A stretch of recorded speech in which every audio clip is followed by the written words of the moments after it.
Hello and welcome everybody.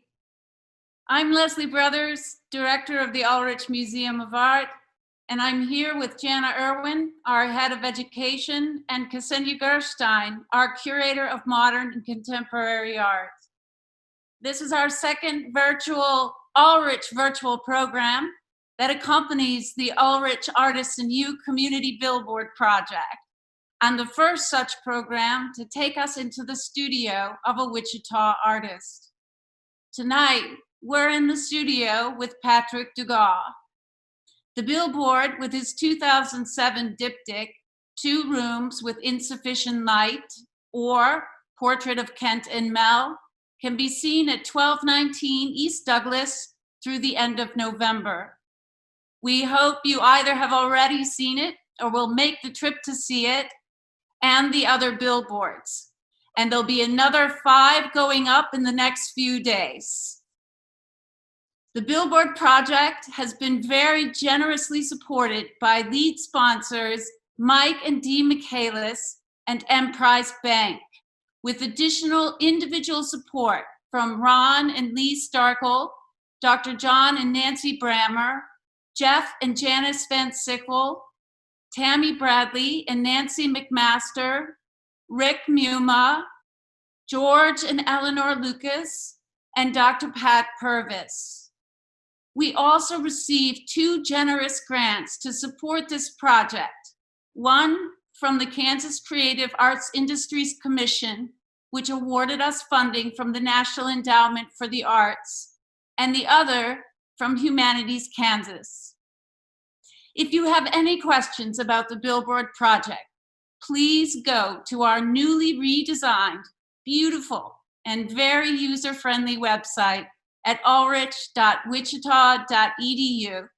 And there, under current exhibitions, you can learn more about the locations of the billboards, the works of art featured on them, the way you can use the Smartify app, and the playlists on Spotify, curated by our music maverick, Jed Bodwin, to accompany the viewing experience for a selection of the boards.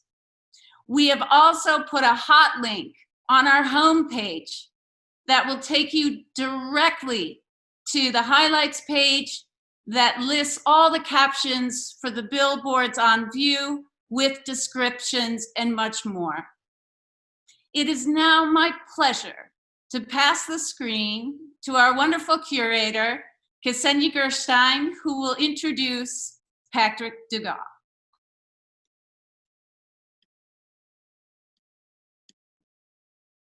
Hi, everyone. Hopefully everybody can see me. I can't see you, but I know that you're out there. And tonight, I'm delighted to introduce Patrick Duegaw, although I know that he probably needs no introduction for many, if not most of you in the audience. But just in case, Patrick is a Wichita-based artist whose work has received acclaim far beyond Wichita and Kansas. And while his activities as a cultural impresario here in Wichita, along with his wife Elizabeth Stevenson, have for decades now greatly contributed to the vitality of the art scene in our city. Patrick has exhibited work in the US in multiple group shows, and has also had a number of solo shows in recent years, including at the Fisch Haus, the Lady Volkos Art Center in Kansas City, the Beach Museum of Art at K-State, the Lawrence Art Center, and the Wichita Art Museum.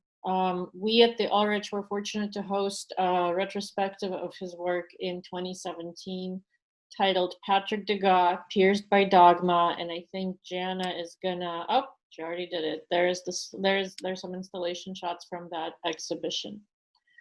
In 1990, Patrick co-founded the Fisch Haus on Commerce Street in downtown Wichita with his friends, John Arnott, Eric Schmidt, and Kent Williams. And Fisch Haus at various points has been or continues to be an artist collective, Patrick's home, and a really remarkable venue that hosts regular exhibitions, workshops, performances, and festivals, or obviously did until about March of this year when things changed for all of us.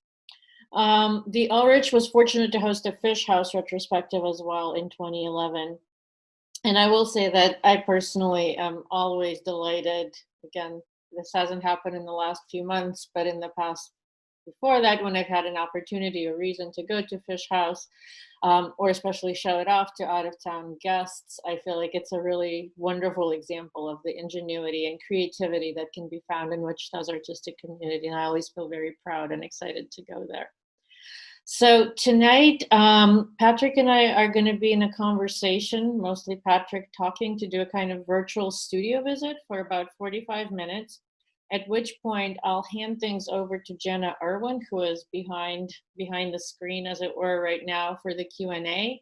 She'll go into greater depth on how to ask a question through Zoom if you're not familiar with that. If you are familiar or feel comfortable with the technology, you can use the Q&A function at the bottom of your screen at any point while Patrick and I are talking or at the end to ask a question, and we'll get to it as soon as we can during the Q&A portion of the program.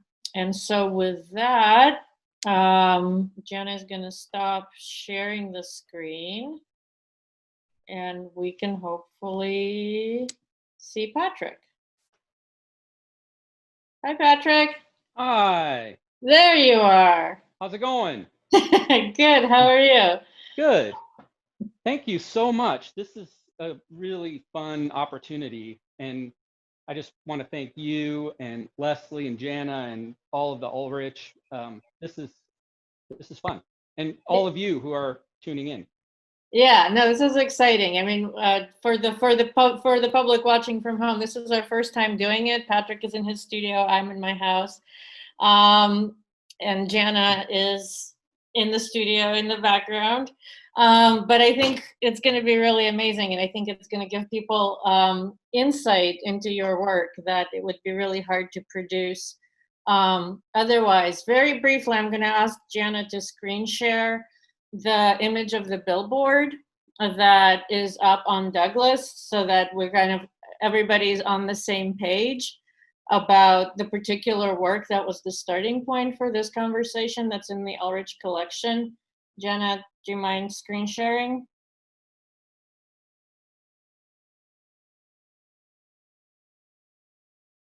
Jenna? I'll start talking about it and then hopefully it'll come up on the screen.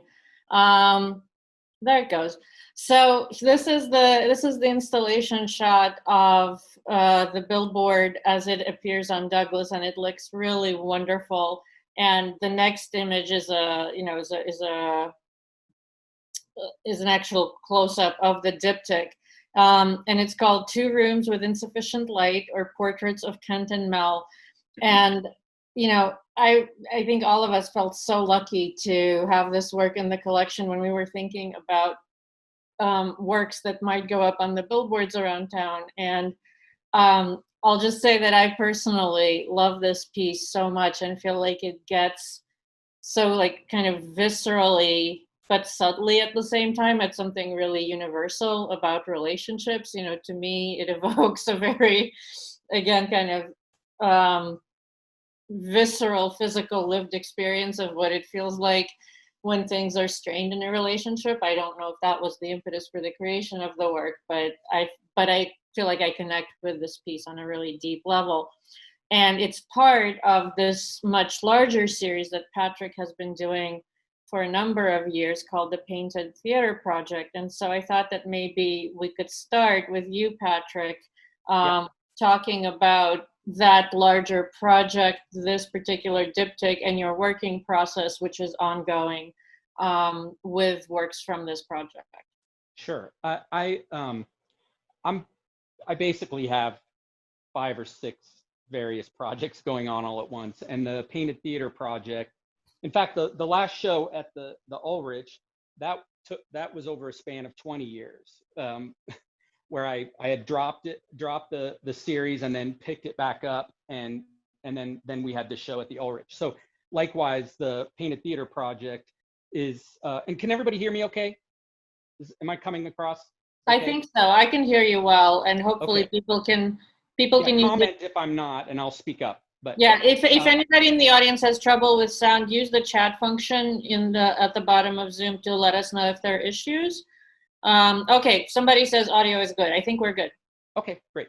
So basically, the Painted Theater project is my idea of a deconstructed theater event, where instead of actors and a set and props, I have painted props and characters that I've painted as portraits, and then the sets have been these very large interior shots, and in many cases it's between 26 and 28 feet long interior shots of our space. And the overarching story is basically what happens in Fisch Haus, whether it's in most cases it's Fisch Haus or the people that are a part of Fisch Haus in one way or another. And the drama is, I heighten the drama. For example, in the Kent and Mel piece, sure that, all couples have their ups and downs, and that was a particularly tough time, with the pregnancy and stuff like that. And, we were close, continue to be close. And I just decided I wanted them to play a part in my ongoing play. And so obviously I played up the dramatic effect of sort of the loneliness involved, and accentuated it with the essentially I'm telling multiple stories in one piece. In when I create the substrate, which is what you paint on, in this case, this is a portrait I'm working on currently, and I've created another room. Sometimes I create shapes that again are sort of a subtext of the overarching story, and you can see there are different depths of sheetrock that I'm using sheetrock as my main material, screwed to plywood, and then I draw over the top of it. Like in the case of Kent and Mel, I drew directly on there. Those were actually incidentally done in Montreal. I actually created the substrates from found objects in Montreal, and actually started the paintings in Montreal, and then I shipped them back and finished them. If you look really closely, you can see that they've been split up in order to ship easier. Oh. So the idea is I can continue to create portraits and these props, and the props often reflect the sort of overall idea. In the case of my inadvertent arson show at the Beach Museum, it was all about destruction, self-destruction. The portraits, I laid out the portrait room in such a way that each portrait of each character or each cast member reflected their own sense of self-destruction, and then all of the sets had some volatile elements within there's one that's a 28-foot straight long piece, just a straightaway, 2 feet tall, 28 feet long, and there are things about ready to catch on fire. There's frayed electrical cords. There's, it's just mayhem ready to explode. And I wanted to create that sense of tension through the set. And then the props in that case were fire extinguishers. And so I created, and I got on this kick about fire extinguishers. There are these ubiquitous objects that are in our environment, and we never pay attention to them unless we need them. And so I quite like this idea of these very highly rendered objects, and I've created several that are, I've done a lot of studies. I do a lot of studies, but I did a lot of finished paintings of those fire extinguishers where when I mount them, they actually mount in the wall and they're backlit, and I mount them to code the way a real fire extinguisher would be mounted. Right, which I believe we'll see it a little bit. Yeah, I can show you when we walk through the gallery for sure.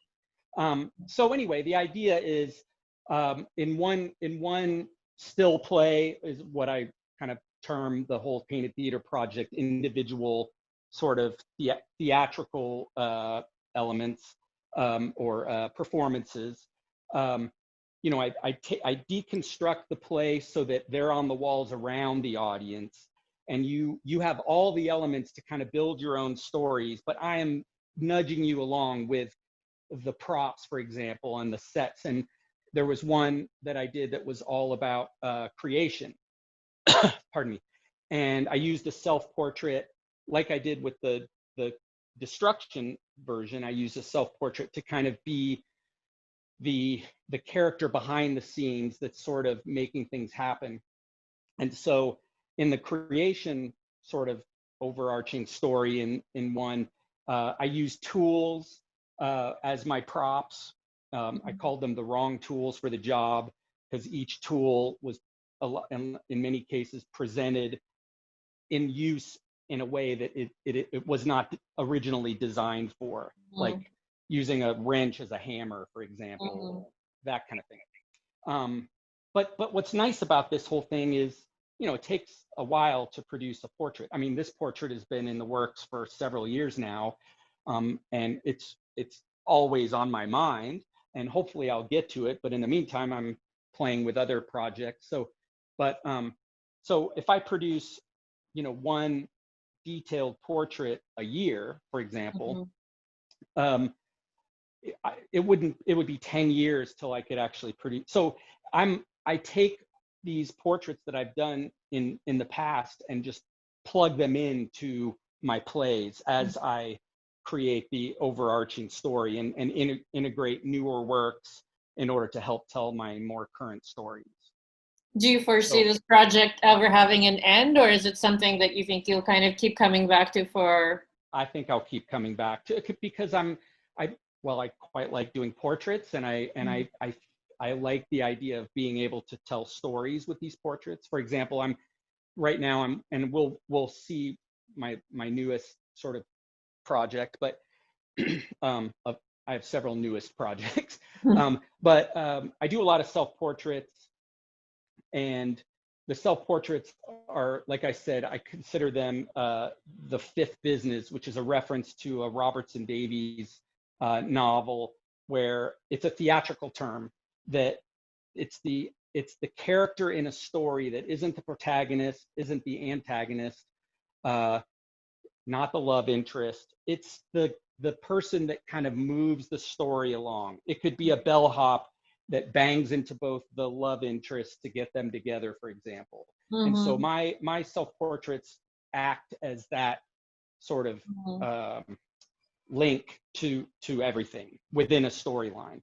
So over the last year or so, I've been doing these self-portrait studies, and if you follow me on Instagram, you might have seen some of these very loose studies. And I think I'm going to have at some point I'll have a little self-portrait show in my new little build lab at Fisch Haus, our little experimental gallery.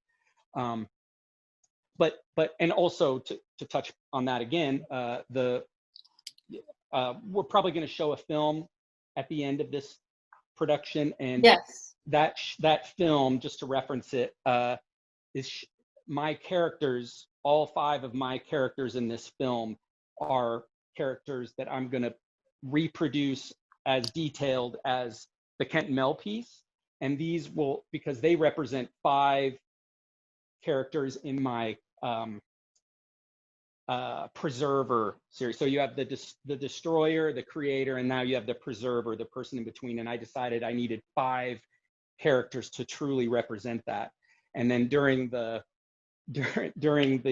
fact that we've been shut down and quarantined, I decided, and I let my hair grow out like crazy, much to Elizabeth's dismay, and with the intention of, because each character has a different hair configuration, and I had to plan it out so that when I shave this is still long, and then this, and then we decided at the same time, and these were from my source photos for my drawings and my paintings afterwards, and Elizabeth and I were just playing around, and we decided, well, let's just make a film with this. So You know, while I was I shooting, think I was totally assuming those were wigs in the video. I will have oh to. no, oh no. I will have to look All more my natural carefully. hair, yeah. So, but yeah, one character is, you know, full on. But yeah, it's kind of fun because this is a relatively, I mean, it's not, I'm never a serious character, but this set of characters, each representing a preserver in some way or another.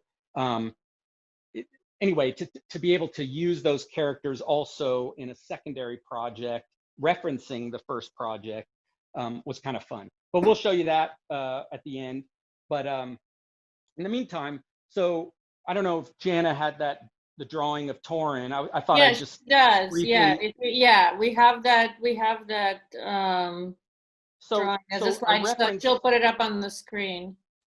So I referenced earlier how I in the past I used to draw directly onto the sheetrock substrates that I built, and it was a tedious process, and you know, the different level changes in the sheetrock made it really difficult to kind of get everything right. I mean, I might look at it from one angle and think that looks great, but then, you know, so, and I did many portraits that way, and then it wasn't until a couple of years ago I did a project. It was a portrait of George Lucas, Dr. Lucas. And we have that too, actually, if Jana goes Yeah. back one slide. And I love that portrait. And I did a drawing. I decided to do the drawing ahead of time. When I say I love that project, I mean the character I built in that project. I mean, it was a fun project to do. Anyway, I did a couple of drawings in order to, you know, I did a drawing of the main image that I painted, that I rendered, and then I did also a drawing of the sort of ghost-like image that happens in the background that will show up eventually. And the way that works is I usually do drawing after drawing, and then I've painted it, and the marker that I've used for 30 years, once I've varnished it, over time, it starts to bleed through. And I really love this process because I never know how it's going to end up. And the first time I experienced it, it was in one of the paintings at the last Ulrich exhibition. It was the tightrope walker.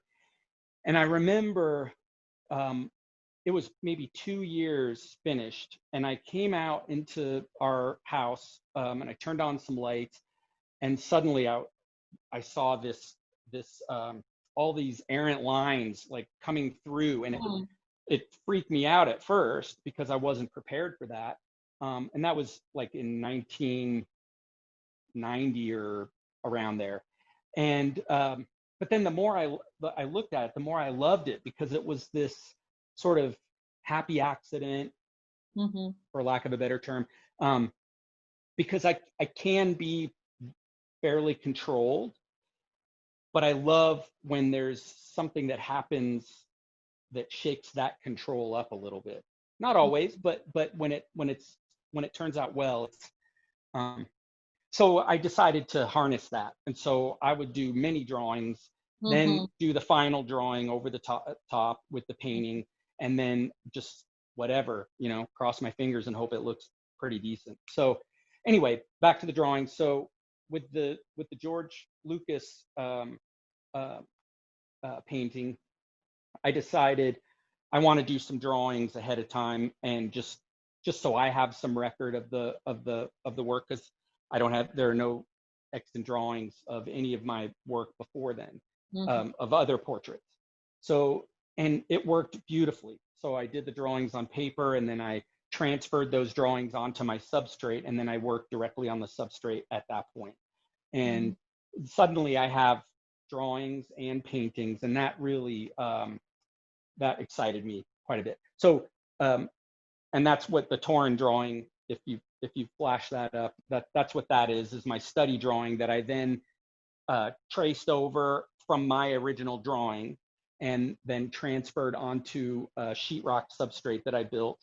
And in this case, you can see that the black antlers are actually a void in the sheetrock. I had painted my my plywood back, Mhm. black, and then so that shows up very much like the chandelier and the bare bulb in the Kent and Mhm. Mel piece. So that's Can I kind ask a of, quick question? yes. Why, as a curator, I'm very used to having paintings on canvas.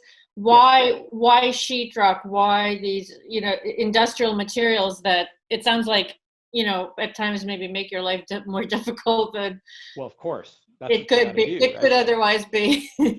But I think, Elizabeth and I had this discussion just the other day about,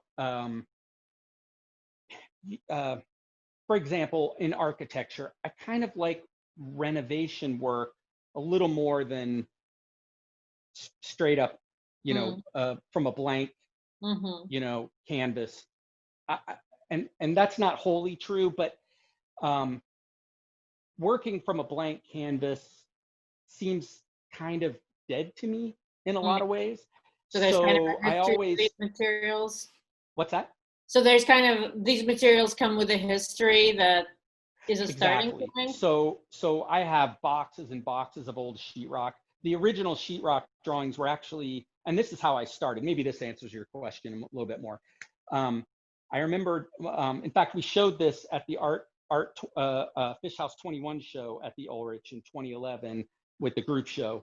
It was Eric Loves the Honey, and it's a Jana doesn't have a slide of that, I'm afraid, but it's a portrait that I did of Eric, one of my partners at Fisch Haus, Eric Schmidt.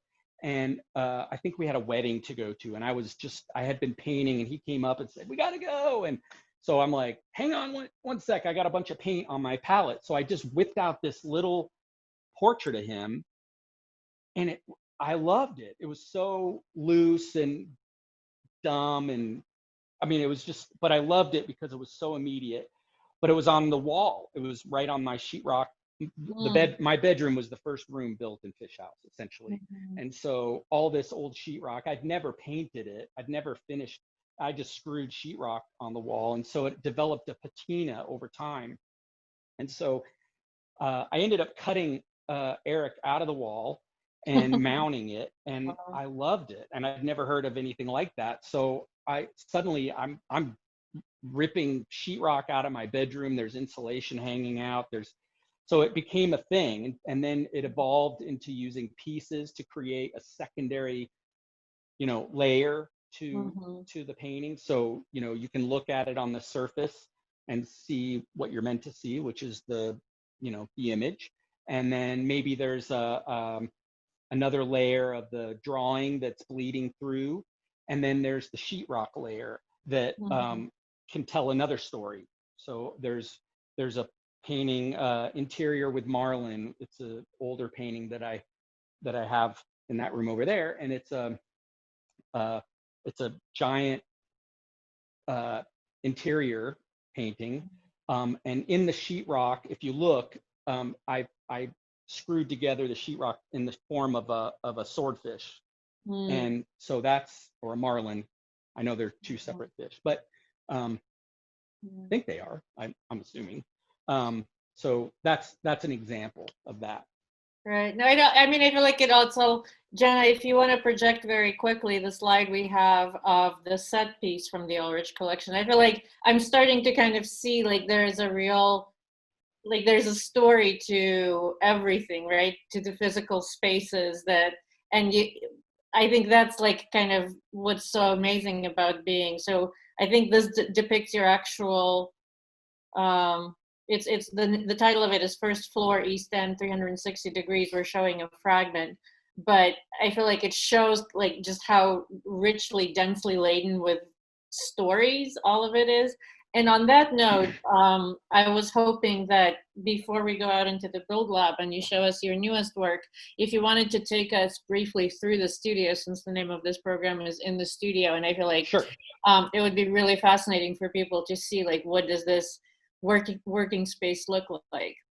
At some point, if you maybe we don't have enough time now, but I'll tell you the story about that set piece. It's kind of a funny story, but yeah, let's move. All right.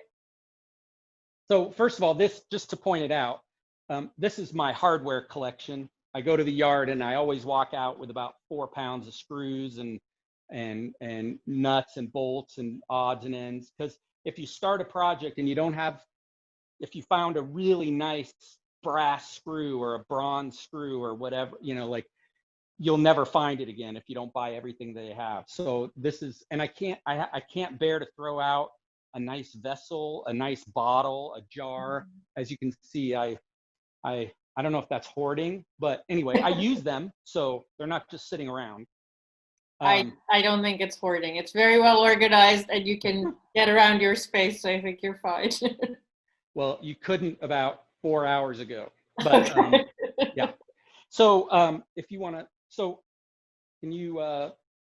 This is my Sturgis intaglio press.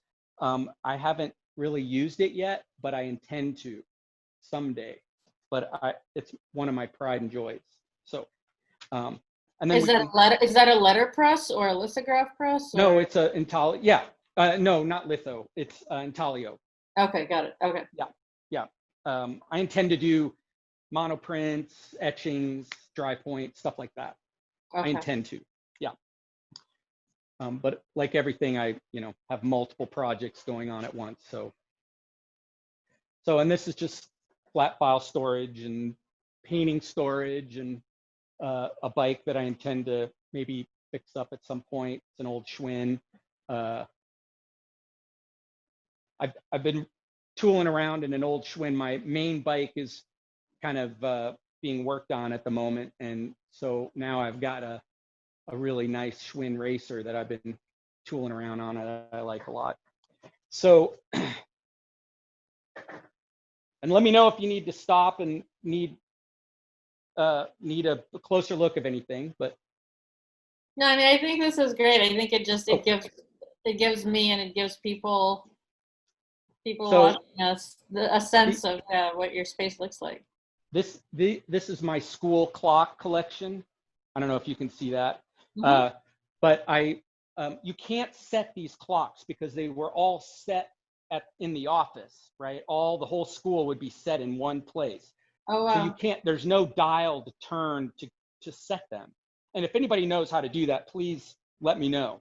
But I had to, whatever time it stopped on, I had to plug it in at the precise moment of the real time. It took me about 5 days to get all of these up and running, all the different countries and cities.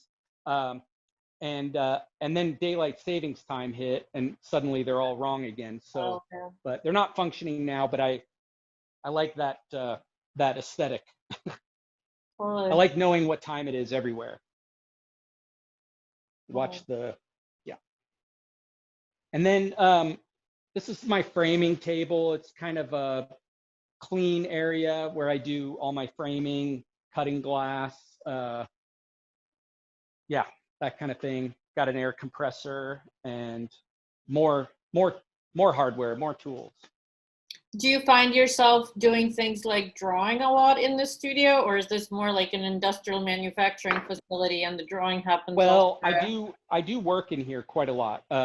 And I go through phases. Like I generally work upstairs on my painting and drawing up in our main space, which we can do another one of these sometime, and we can do it up there if it works out. But like Torrin, I've worked on down here when I need bigger space. Mostly my dirty work is down here, cutting for frames or that kind of thing. Awesome. Well, dirty and clean. Right. But construction, yeah, exactly. So can we see the self-portraits? Yes.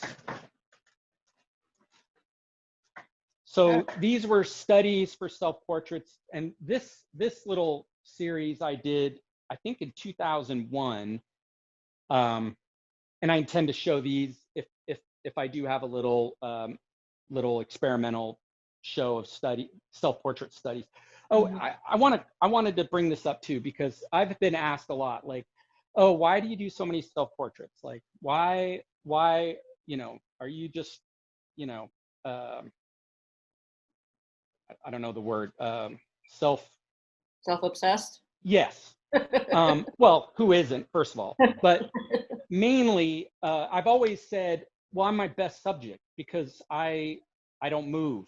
You know, Right. You're trying always to, trying to, you're always available when I'm when always the time- available. Elizabeth can't sit still for 10 minutes. I mean, I can hardly get her to sit still for a photograph. So I'm my best subject. And when I'm trying to study, I'm the best subject in that event. But also, I figured this out too.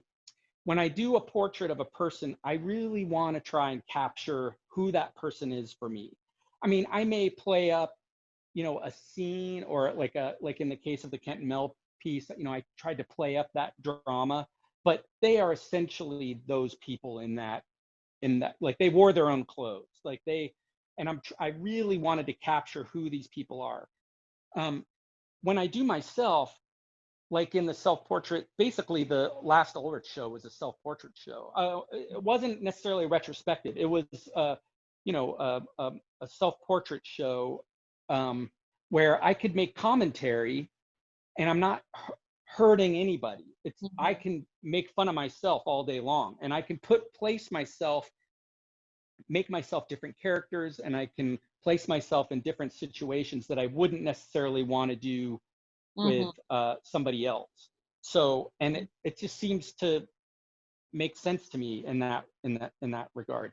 So these are studies, more current studies. I did these over the course of the last several months, and these are all in an effort to just practice, and so that when I tackle the preserver self-portraits, the more complex self-portraits, I'll be ready for it. So I see that a mask makes an appearance in one of them. it does, and that was before. So the date was February 15th.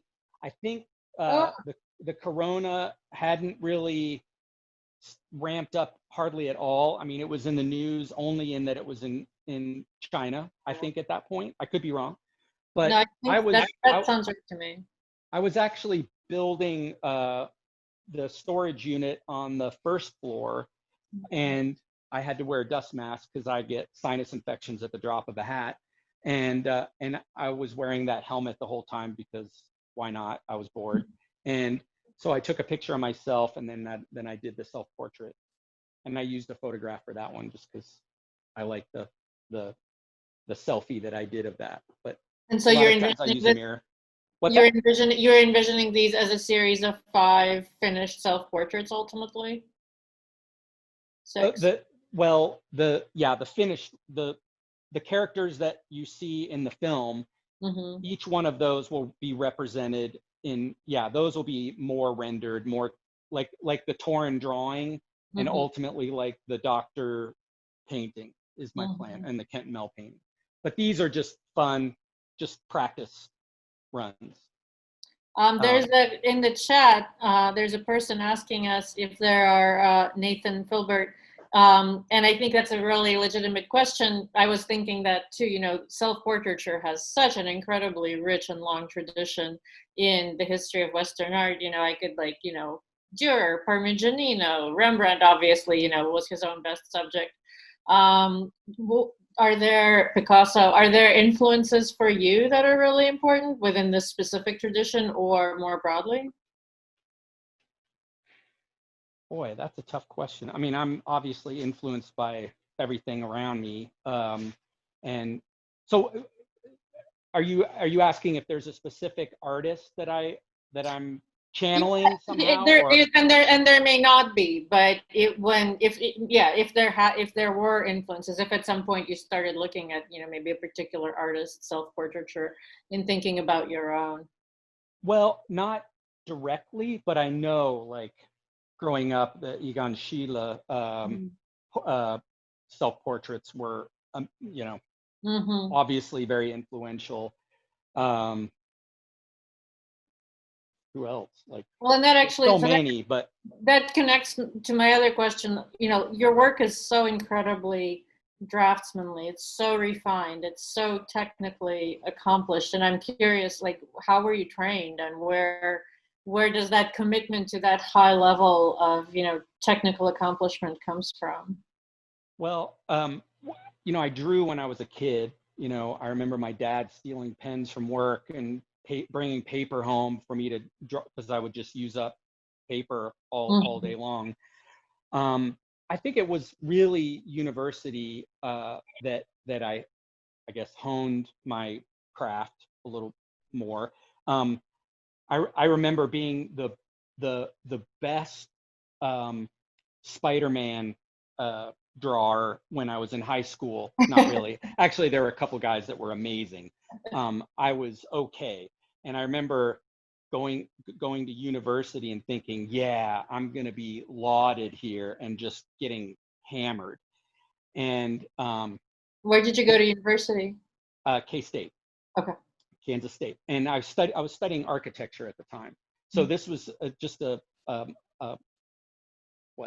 secondary class, an elective. No, I think they required like 1 or 2 classes of drawing, but I loved it. So but I had to really destroy my ego. You know, I remember the first teacher that said, like, you're good, but you have to be better. Like you actually aren't very good, but you need to be. You could be good, basically. And I've had to tell that to a few younger people that I've sort of kind of I don't want to say mentored. That sounds condescending, but that I've hung out with, where they have the basic skills, and the problem is they know they're good, but they're not good enough. But they thrive on that ego, and I was no different.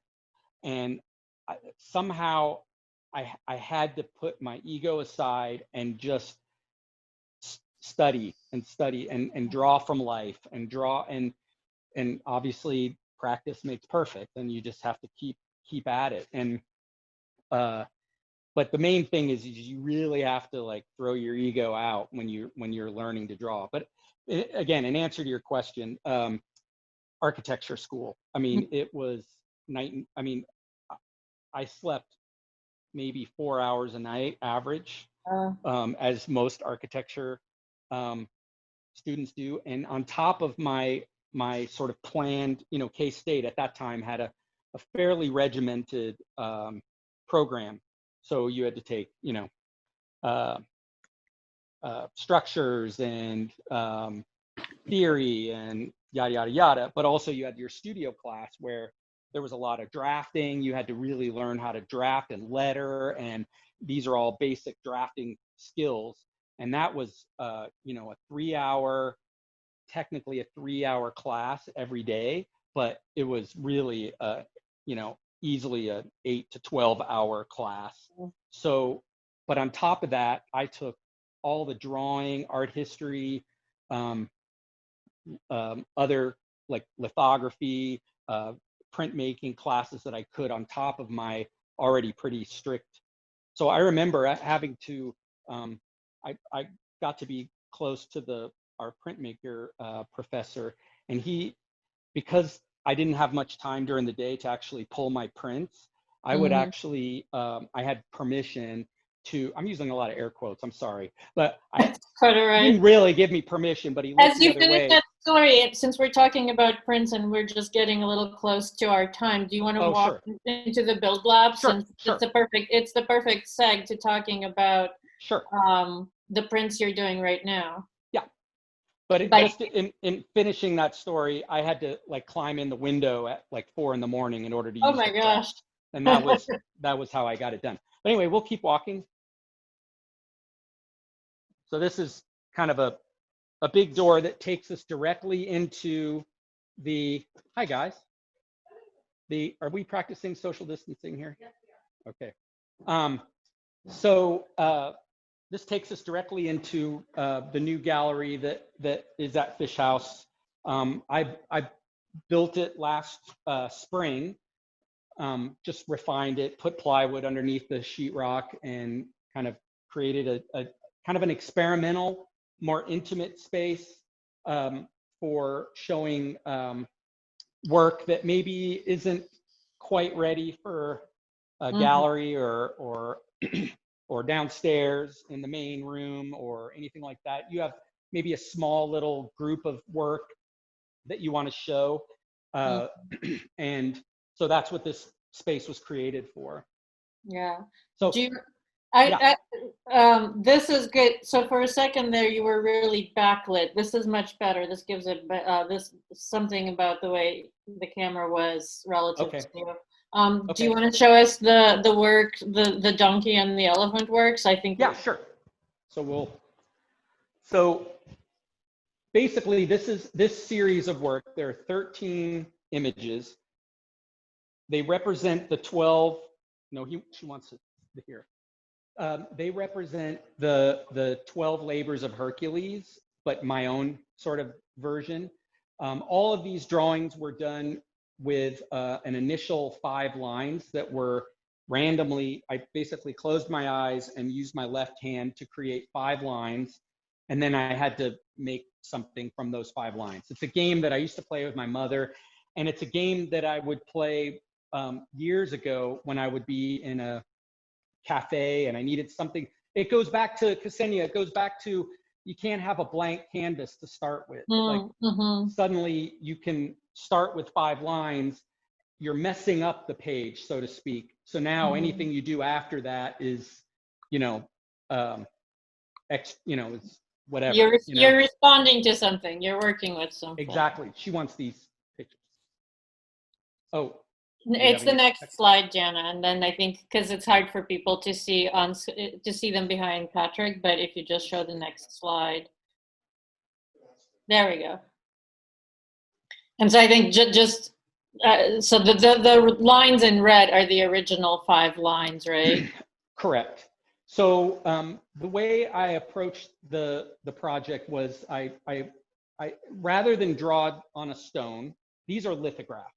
So there's a limited edition of it's an edition of 25 images, 25 impressions per image, and they each one, like I said, represents the one labor of the 12 labors of Hercules. The reason there is 13, there's one diptych which represents 1. So I started with the 5 lines. I drew on rather than on a stone, I drew on paper and then basically treated my original drawing like it was the stone. So if you're familiar with the lithography, the process, you draw on a stone with a grease pencil usually, primarily, or you can paint with a grease solution onto a limestone, and they're usually like around 4 or 5 inches thick and can be any size really, but the ones that I've worked on in the past have been huge. In fact, my old professor had huge arms, skinny guy, but he, hauling these stones around. So anyway, in this case, you would draw on the stone and then you would burn it with acid, and then you come in and you ink it, and the ink stays where the grease was. So where the line work is where the ink hits, stays. And then you run a paper through a press, very much like my intaglio press, except it's a litho press, a kind of a different setting. And then you get your impressions. In this case, there were between 2 and 3, I'm told to move. So we're moving, we're walking, we're walking. And I think Jenna, we can go back to focusing on Patrick, but it was great to see these images, I think, up close on the screen, and the level of nuance and detail and really beautiful lines in them that we can't see on the camera. Oh yeah, good. Yeah, so, in this case, these are each 2 color, so they went through the press twice. Each one of these impressions went through the press twice. So there's a black and then a red line, and the red lines, like Ksenia said, represent the original lines that I worked from. And in this case, each one of these represents, like I said, one of the labors of Hercules. This is the Cretan bull. Now, I listened to some historical recountings of the myth. There are so many different versions depending on where you're getting your information, but but I heard, I mean, the way I've usually pronounced them apparently is wrong. So, but from Crete, there was a bull that was ravaging the countryside, and he had to capture the bull. And in this case, I make that, he being Hercules. In this case, it's a bull elephant, and it's representative of a certain group. And then and then this is representative of the cleaning of the stables, which is another myth. And if you're interested, you can look online. There's all kinds of information about the 12 labors of Hercules. But what's intriguing about that myth is that they inform storytelling as we know it today. You know, the hero having to go through these trials and tribulations, and even the constellations, which in a way, these red lines kind of reminded me of the constellations, and how really the you know, Cancer, it's the crab, but it's like some dots and some lines that connect them. It doesn't, but, and anyway, so I kind of like that, that connection there as well. And we should say that for anybody who wants to see all 13 prints, they're on your website, right? Correct, right. And I have an exhibition planned in November with all of these, plus some other corollary images. I'm doing some installation pieces at Lady Volkus in Kansas City. Pardon me. If it happens, I think we're going to make it happen. It's going to be a soft opening on November 3rd, Election Day, if it doesn't get moved. And so plan that if it works out, and I will keep you updated for anybody that wants to know. Yeah. I want to make sure I could keep talking to you for a long time, and will continue to, but I want to make sure that we give our audience a chance to ask some questions. So I'm hoping that Jana is open to turning on her screen and mic, and she's going to run the Q&A, and I'll jump in as needed. Hey everyone. So, easiest way for us to do the Q&A tonight is for you to type your questions into the Q&A. And Jenna, I will say there was a question from Donald in the chat box. In the chat box? Yeah, that I didn't get to. So maybe we should go back and ask his question. He asked, do you ever start a project that goes in a direction that makes you wonder why you ever started it? Can you repeat that question? Jenna, you want to read it? Yeah, I'm looking for it. Oh, do you ever start a project that goes in a direction that makes you wonder why you ever started it? Like this podcast? No. I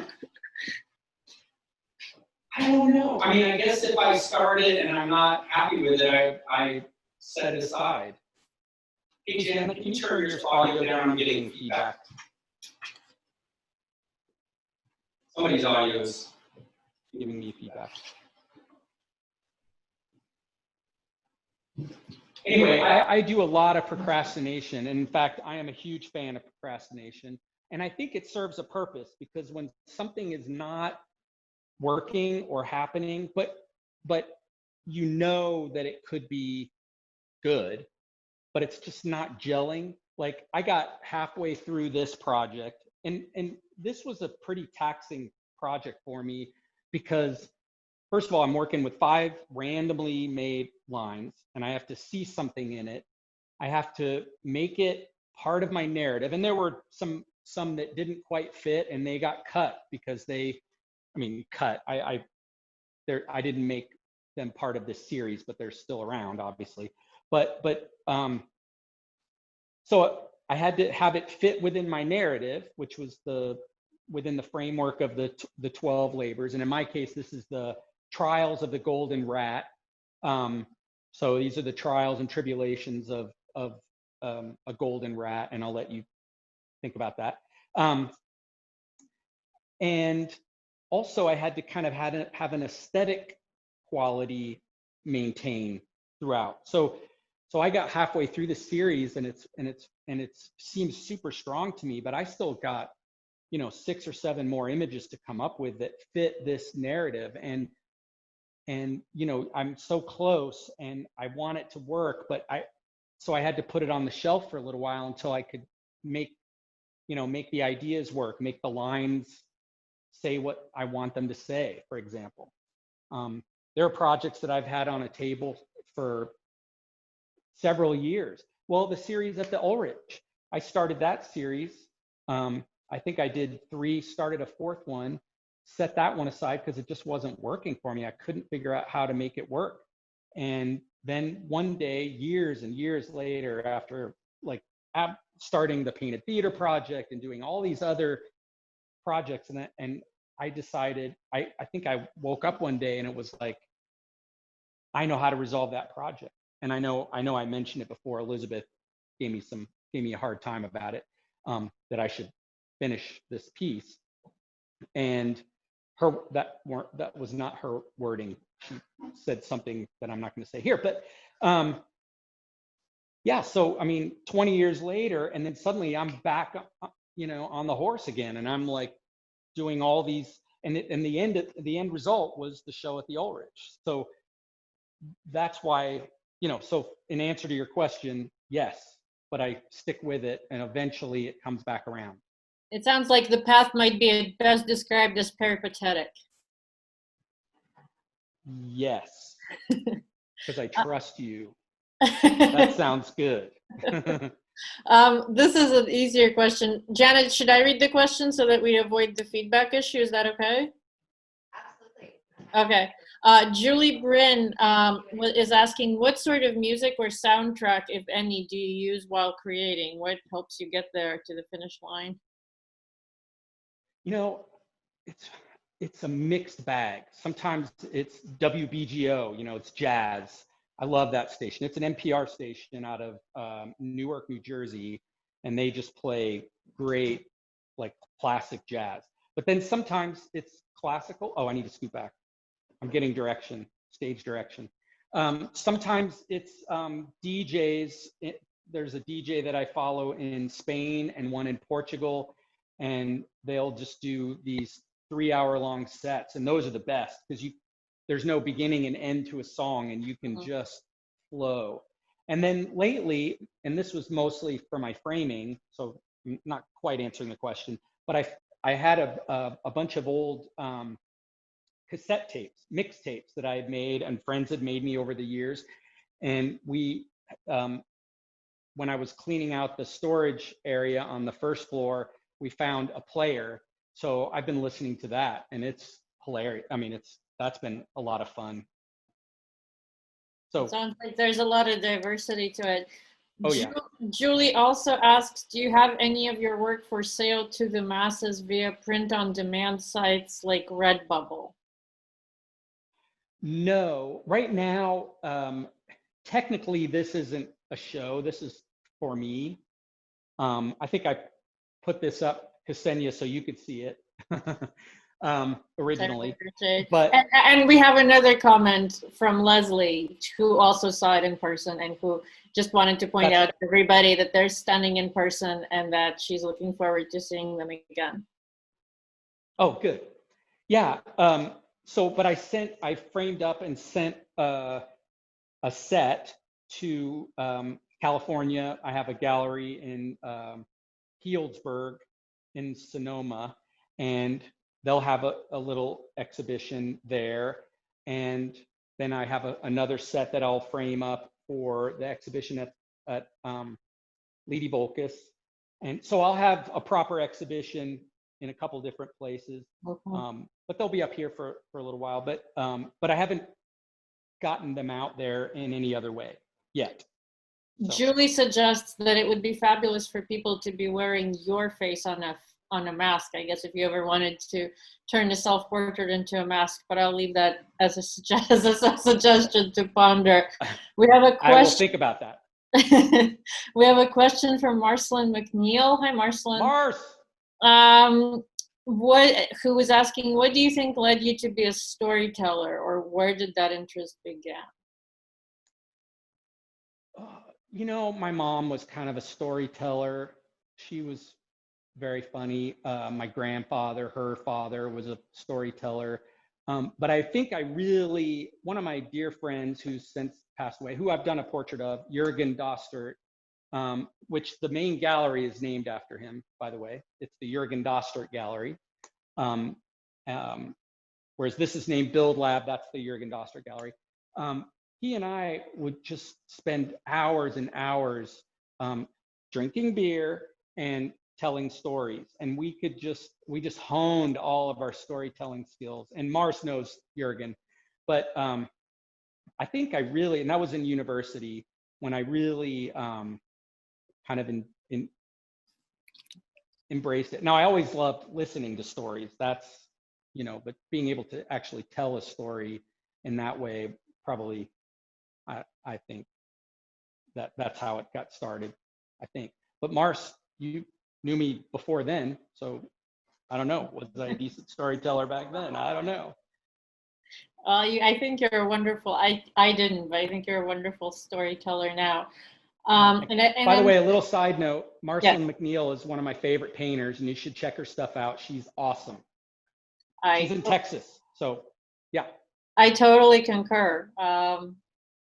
And so I think we can take one more question before we're sort of at time. Misty Serene asks, what have been some of the advantages and disadvantages of being an artist in the middle of the country? Well, I would say the disadvantages could have been years ago, not having the internet at your disposal, not having websites, not being able to get your work out, sending a packet of slides that might have cost you $200 to make and not getting them back for 6 months. That was hobbling, certainly. I think it's less of a problem today. I mean, obviously, everybody's stuck at home now today. Like, nobody's going to galleries really today, but I think it might have served me to live in New York for a little while, possibly. But on the other side of that, I have a warehouse that I get to work out of. I can work big. I can work anywhere. I can store stuff. If I lived in New York, I would live in a shoebox, and I would have to come up with work that it'd just be a different mentality. Mm-hmm. So I think living in the Midwest, not to mention the amazing art community here, we've really built up an amazing art community in Wichita. We have so many fabulous artists that live here, musicians and theater people, and we're so lucky to have the community that we have here. And so I mean, I know New York and LA has this kind of community, but it's hard for me to believe that it's as close knit mm-hmm. as what we have here. We're all friends around here. It's amazing. So. And I do want to say again, and I'm still a fairly recent transplant to Wichita myself, but I think you and Elizabeth do an amazing job of programming Fisch Haus, making it such a vibrant venue, as well as Diver a few doors down, and John and Connie, the work they do. They do a great job, yes. I think it's just such an incredible, contribution. Well, Elizabeth is a powerhouse, so I basically work for her anymore, so. It's true. Ask anybody. I'm her preparator. So I want to thank you so much, Patrick. You and I, like I said, we'll keep talking. I want to be respectful of the time we set aside for the Zoom program and the format. And so I just want to say thank you so much again. This was wonderful. It was my pleasure. Thank you for giving me the opportunity. I can only imagine that people watching this from, I think, a whole bunch of different places really enjoyed it. And there's a comment from Connie Bonfire saying she wants to see that video. And Connie, we're gonna play you out with that video. So the last thing we're gonna say bye to Patrick. And as people are kind of logging off, you can watch that wonderful video that Patrick and Elizabeth made in quarantine. Do you want to? It's goofy. I'm just warning you.